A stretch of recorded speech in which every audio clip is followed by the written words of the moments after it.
सोलापूर शहरात आज सकाळी 11 वाजण्याच्या सुमारास डफरीन चौक या ठिकाणी महानगरपालिकेच्या पुनर्वसन केंद्राच्या अगदी बाजूलाच म्हणजेच सुपर पेट्रोल पंपाच्या समोरील बाजूला महानगरपालिकेच्या कचरा गाडीला म्हणजेच घंटा गाडीला आग लागली. बघता बघता कचरा असल्या कारणाने आग वाढतच गेली.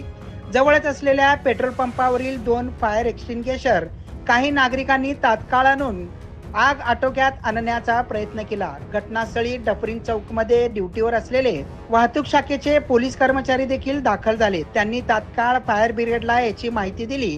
सावरकर मैदान येथील अग्निशमन विभागाचे एक बंब घटनास्थळी तात्काळ दाखल झाले. फायर ब्रिगेडचे कर्मचारी पंकज माळी, भारत सलगर आणि इतर कर्मचाऱ्यांनी मिळून आग आटोक्यात आणली. यावेळी पाण्याचा मारा करून कूलिंग देखील करण्यात आले.